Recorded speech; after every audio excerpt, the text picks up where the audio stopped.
We saw a whirlwind of weather conditions across Colorado yesterday. Severe thunderstorms brought in heavy rain and brief periods of hail, almost the size of golf balls in some areas. There were also several tornado watches on the eastern plains, including this one right here.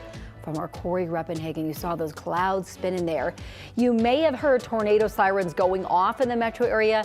Denver's Office of Emergency Management says the outdoor siren inadvertently went off. They're now looking into this mistake and say they are taking steps to prevent similar incidents in the future. Now to a live look outside. That system has now moved out of Colorado, but we are now facing near record heat today. That is bringing a red flag warning. Thanks for joining us. I'm Corey Rose. And I'm Shalima Maharaj. Right now, we are going to send things over to our own Katie LaSalle, who is standing by in the 9 News backyard. Obviously, we've seen this warmer temperatures, the crazy weather yesterday, and now we are also on alert for potential fire danger. Absolutely. Good morning, you guys. It was a wild day in the weather department. There was no tornado warning for the Denver area, but a watch that was in place. We saw severe weather across a big portion of the foothills, the metro area, and east. Today, we will be seeing a lower risk of any thunderstorms. We do have the potential for a strong storm or two over the far eastern plains later on this afternoon. Most areas will stay dry, but with the dry and then windy weather ahead. Red flag warnings have been issued all areas in red from Denver north and east, the western slope, our central mountains. High winds, low relative humidity, fire danger a concern. Now this morning, it's really lovely out and about. A lot of sunshine in the high country, a little more cloud coverage up over northern and northeastern Colorado. We're in the high 50s, comfortable right now. In our backyard, winds are calm, mainly in the upper 30s and 40s, into the mountains, 50s and 60s across the plains. Now humidity on the higher side currently is set to drop in the coming hours, but the winds picking up after noon. That's when the red flag warning takes effect. From Grand Lake to Bailey, upwards of 40-mile-per-hour wind gusts possible, around 30-mile-per-hour wind gusts here for the Denver area. So if you are heading out to Denver International Airport, quiet. 12 o'clock will be in the upper 80s with building clouds, 92 the expected high. Hot, dry, windy for both today and tomorrow, and 3 degrees shy. We're expecting that 92, 95 is the record. So today it's going to be toasty with high winds, a similar weather pattern before cooler, wetter weather arrives on the 7-day. Details on that coming up. But Brianna, if people are hitting the road on this Tuesday morning, how are things looking? Yeah, right now we do have one crash for your Tuesday morning. It's the only crash that I've been tracking all throughout the morning. This is happening along eastbound I-70, so between C-470 and 6th Avenue.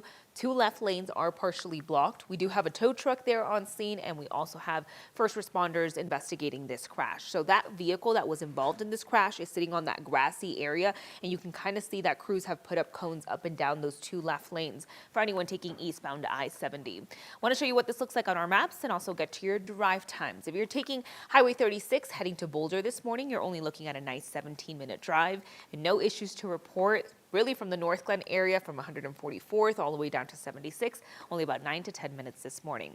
And just a quick heads up, if you are heading over Vail Pass this week, expect some delays because CDOT is doing some rock scaling work. This is all part of the West Vail Pass Auxiliary Lanes project. The work is needed to install new avalanche mitigation fencing above I-70.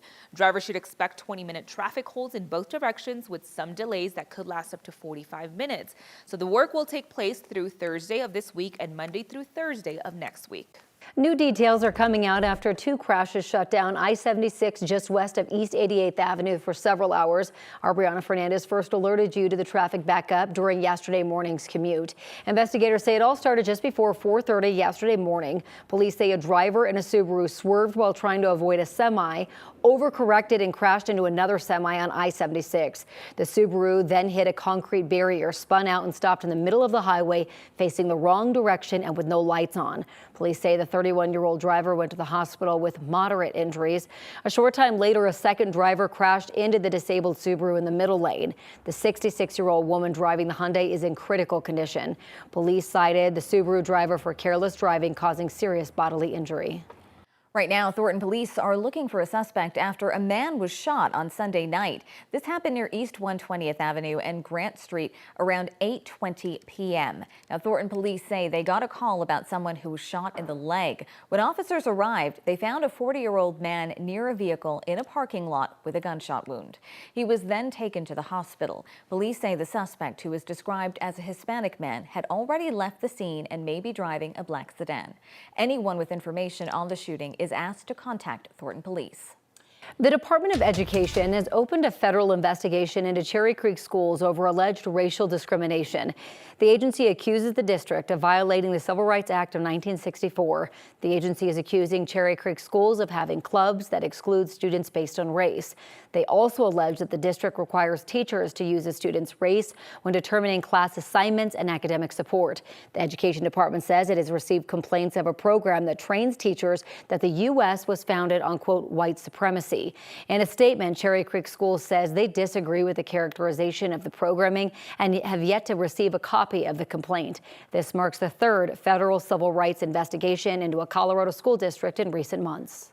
Well, when students in Denver public schools go back to class, they're going to have to go without something many of them have probably been glued to all summer break: their phones. On Monday night, the Board of Education voted to ban cell phone use during the school day.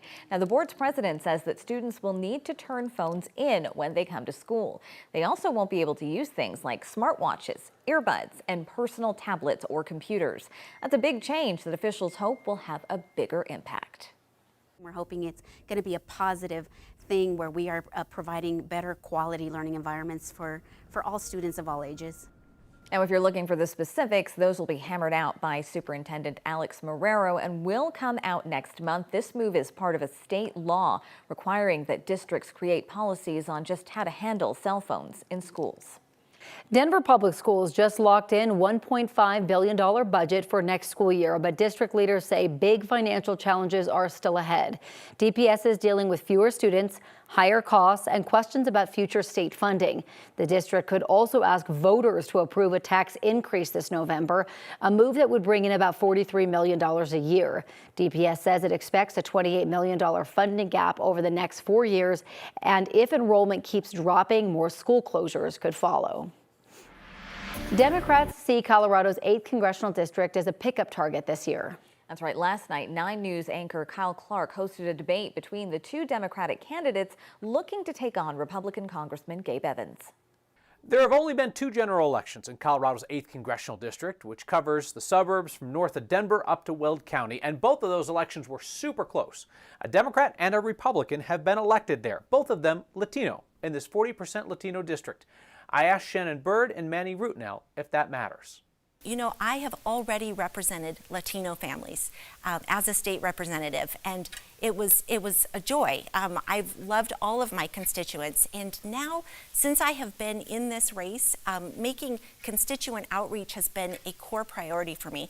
Since I got into the race, I've made over 170 stops throughout the district, making sure I am meeting voters where they are at in all corners of Colorado's 8th, to learn what they care about, what they want to see in their next representative, and truly the response we are getting is excitement.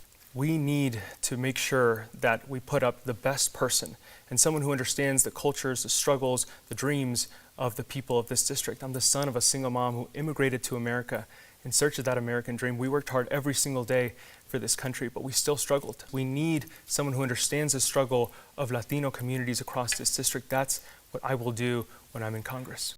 You can watch the full debate on 9news.com or the next YouTube channel. Republican Congressman Gabe Evans awaits in the general election. And in this debate, Democrats tried to move to the political middle. That was also the approach of the first rep in that district, Democrat Yadira Caraveo. She voted as a progressive in the state legislature, but then voted like a moderate in Congress. Voters still sent her packing after one term. Evans has not moved to the middle since joining Congress. He's been a staunch supporter of President Trump and the MAGA movement. Kyle Clark, 9 News.